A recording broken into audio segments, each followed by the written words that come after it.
जी अस्सलाम वालेकुम। आज का जो टॉपिक हम लोग स्टार्ट कर रहे हैं उसमें कल जो हमने लोगों ने चीज़ें स्टार्ट की थी उसी के रेलिवेंट है। अब ये क्वेश्चन नंबर 1 है चैप्टर नंबर 1 से। तो अब चैप्टर नंबर 1 की जो स्टार्टिंग है वो क्वेश्चन में ये है कि एक कंपनी है सुहेल की, मिस्टर सुहेल, जिसका ऑथराइज कैपिटल 40 लाख का है, लेकिन वो 4 लाख शेयर पे डिवाइडेड है और एक शेयर जो है वो उसका 10 का है। और फिर कंपनी आगे आगे वो बताता है, कंपनी ने अनाउंस किया 1 जुलाई को कि वो 2 लाख शेयर इशू करना चाहते हैं। अब 2 लाख शेयर जब इशू करना चाहते हैं तो उनकी सब्सक्रिप्शन डेट उन्होंने फिक्स की 15 जुलाई, मतलब 15 जुलाई तक हमें तमाम के तमाम जिन लोगों ने अप्लाई करना है वो शेयर सब्सक्राइब कर दें। और वो उसके अकॉर्डिंग हुआ यूँ कि कंपनी के पास 2 ऑप्शन आ गए। एक ऑप्शन से आपको ये दिया कि अगर 2 लाख के 2 लाख शेयर इशू हो जाएँ तो क्या एंट्रीज़ होंगी, और 2 लाख की जगह 3 लाख शेयर्स 2 लाख 20 हज़ार शेयर्स एप्लीकेशन आ जाए तो क्या एंट्रीज़ होंगी। तो मतलब उसमें यही होगा, जब 2 लाख के एग्जैक्ट 2 लाख पे आएंगे तो हम सिंपल सब्सक्रिप्शंस की और शेयर के पेड करने अलॉट करने की एंट्री करेंगे। लेकिन जब 2 लाख 30 हज़ार मतलब बी पार्ट में आ जाएंगे हम, उसमें 30 हज़ार शेयर ज़्यादा है तो उसमें हमें वो रिफ़ंड करने पड़ेंगे। तो हम पहले ए पार्ट को देखते हैं, फिर बी पार्ट को, फिर फर्दर जाके उसने बताया है कि आपने 31 जुलाई को आपने शेयर्स अलॉट कर दिए हैं। ठीक है, तो हम 31 जुलाई को शेयर लॉट करेंगे। और देन उसने आपसे ये भी डिमांड किया कि बैलेंस शीट बनाएं। अब बैलेंस शीट ए और बी रिक्वायरमेंट की एक जैसी बैलेंस शीट होगी, तो लिहाजा बैलेंस शीट एक दफ़ा बनेगी, लेकिन आपका जो एंट्रीज़ हैं वो 2 दफ़ा होगी। अब ए पार्ट में हमें कह रहा है कि आपने शेयर्स 2 लाख के 2 लाख एप्लीकेशन जब आपको रिसीव हुई,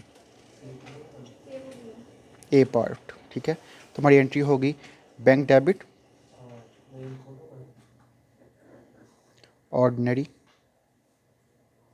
ये कल वाली जो पहली एंट्री थी अनाउंसमेंट करने की, तो कोई एंट्री जो 1 जुलाई को अनाउंसमेंट की इसकी तो कोई एंट्री नहीं होगी। लेकिन जब आपने सब्सक्रिप्शन जो आपकी 15 जुलाई को आई, जुलाई 15, उसको आपने ये एप्लीकेशन रिसीव करने की एंट्री कर दी।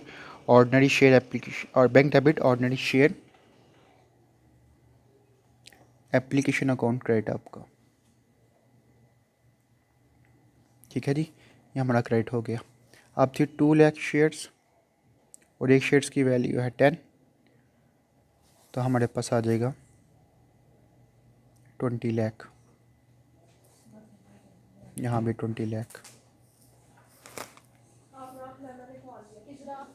और इसके हम नरेशन लिखेंगे, बीइंग शेयर एप्लीकेशंस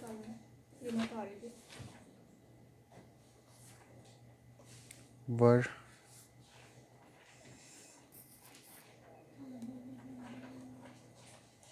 रिसीव्ड। ठीक है, अब इसके बाद हमने जब 31 जुलाई को अलॉटमेंट की बारी आ गई तो शेयर्स अलॉट करेंगे हम 31 जुलाई को। तो एंट्री हमारी वो बनेगी ordinary share application account debit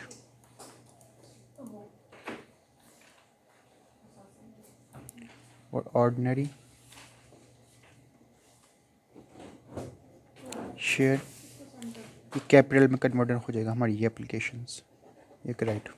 तो 2 लाख है, 2 लाख शेयर्स को अलॉट करेंगे तो मतलब 20 लाख की अमाउंट बनेगी। तो 20 लाख से ही हम उसकी एंट्री कर देंगे। ठीक है, और इसके नीचे लिखेंगे बीइंग शेयर्स allotted to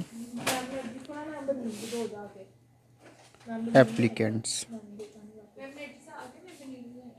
ठीक है, बस ये 2 एंट्रीज होंगी इसके बारे में। लेकिन अगर हम बैलेंस शीट पे जाएंगे तो इसकी बैलेंस शीट क्वाइट डिफरेंट है आप लोगों की बैलेंस शीट से जो हम लोग BCom 1 में पढ़ के आए हैं। इसमें कुछ चीज़ें ऑपोजिट हो जाएंगी, क्योंकि आप इस साइड पे पढ़ते हैं वैसे, लेकिन यहाँ पे आ जाएगा शेयर कैपिटल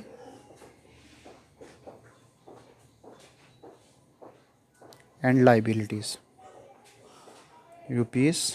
यहाँ पे आप क्या आएंगे एसेट्स रुपीज़।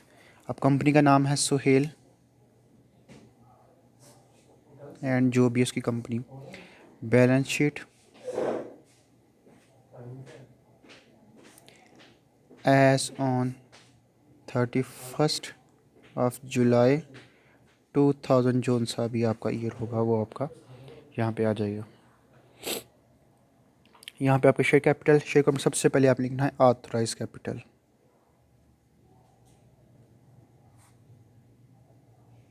ये हमेशा यहाँ पे रहेगा, वो आपका यहाँ पे आ जाएगा 4 लाख शेयर्स, जो सबसे पहले उसने मेंशन किया होगा, @रुपीज़ 10 ईच, क्योंकि एक 10 रुपये का है तो 40 मिलियन ये आप लोगों ने जस्ट एंड जस्ट शो करके इसको लाइन लगा दी। इसका टोटल में कोई भी लिंक नहीं होगा। फिर इसके बाद नीचे आ जाएगा issued, subscribed and paid up capital, मतलब ये वो कैपिटल जो आपने एक्चुअली इशू किया है थ्रू शेयर्स, और उसकी वैल्यू हमेशा ये जो यहाँ पे ऑर्डिनरी शेयर कैपिटल की है इसको इंक्लूड करके आप लोगों ने करना है, ठीक है। तो यहाँ पे आ जाएगा 2 लाख शेयर्स @रुपीज़ 10 ईच, ये हमेशा अपनी पार वैल्यू से आएगा 20 लाख। अगर प्रीमियम पे हो या डिस्काउंट पे हो तो आपने उसको एडजस्ट करना है, तो यहाँ पे उसका कोई भी इफेक्ट नहीं होगा। तो यहाँ पे सेकेंडरी यहाँ पे आ जाएगा। एसेट में सिर्फ हमारे पास बैंक है, और वो बैंक जो सबसे पहले हम लोगों ने ये दिया बैंक 20 लाख का, तो 20 लाख से ये बैंक आ जाएगा, ठीक है। अब इसका भी टोटल होगा, इसका भी टोटल होगा। इसका टोटल से 20 लाख आएगा, जो ऊपर 40 लाख है वो टोटल में ऐड नहीं करना, उसको कुछ भी नहीं आप लोगों ने करना, जस्ट वो शो करने के लिए, ठीक है। तो ये इस तरह इसकी बैलेंस शीट होगी। मैं आपको लोगों को इसकी पिक भी सेंड कर देता हूँ, ठीक है। अब नेक्स्ट है इसके बाद, अगर हमारे पास बी रिक्वायरमेंट के 2,30,000 एप्लीकेशन रिसीव हो जाए, जो हमारी बी रिक्वायरमेंट थी, ठीक है जी, तो क्या होगा, इसमें रिफ़ंड की एक्स्ट्रा एक एंट्री आ जाएगी। पहली 2 एंट्रीज तो सेम वही होंगी। अब ये जुलाई 15 को bank debit ordinary share application account credit. अब इसमें क्या होगा, 2,30,000 आपको एप्लीकेशन रिसीव हुई, मल्टीप्लाई बाय 10, तो 23 लाख, 23 लाख आपका बैंक में भी आ जाएगा और आप शेयर एप्लीकेशन अकाउंट में भी। लेकिन आप पे रिस्ट्रिक्शन है कि आपने 2 लाख से ज़्यादा शेयर इशू नहीं कर सकते। बीइंग शेयर एप्लीकेशंस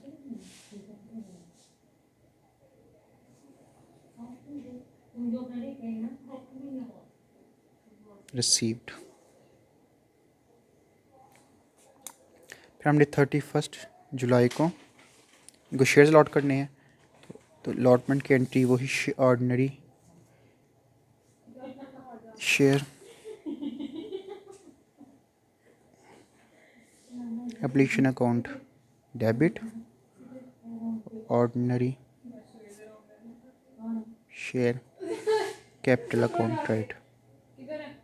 अब इसमें क्या होगा, आपने 2 लाख शेयर इशू करना चाहते, 2 लाख से ज़्यादा इशू नहीं कर सकते, मल्टीप्लाई 10, तो 20 लाख की यहाँ से एंट्री आएंगी, इसके अंदर 20 लाख यहाँ भी और 20 लाख यहाँ भी।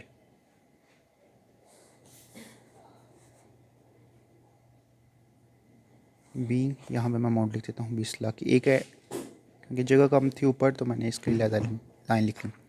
Being shares allotted to applicants। अब इनमें से 3 लाख ज़्यादा, अब वो हम करेंगे रीफंडेड। वो हमारे पास 30,000 एप्लीकेशन ज़्यादा थी तो उनको हम रीफ़ंड करेंगे, इसलिए लिखेंगे ऑर्डिनरी जो एंट्री है रीफ़ंड करने की, ordinary share application account debit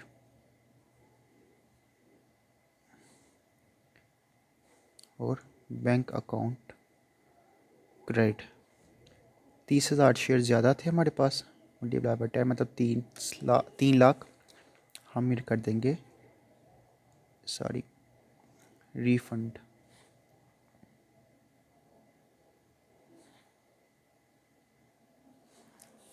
वो 3 लाख हमने एप्लीकेशंस को रिफ़ंड कर दिया। Being extra application refunded. ठीक है जी, ये सेम डेट यही रहेगी। अब एप्लीकेशन सेम ऐसे ही बैलेंस शीट की बनेगी। ठीक है, सिर्फ आप लोग यहाँ पे एडजस्टमेंट कर सकते हो अगर करना चाहो। वो ये ऐसे होगी कि अगर आप बैंक की जब करोगे तो 23 लाख माइनस 3 लाख, तो आप इफेक्ट उसका 20 लाख ही आएगा टोटल के अंदर। तो आप ऐसे उसके साथ वर्किंग करना चाहो तो कर सकते हो। ठीक है जी।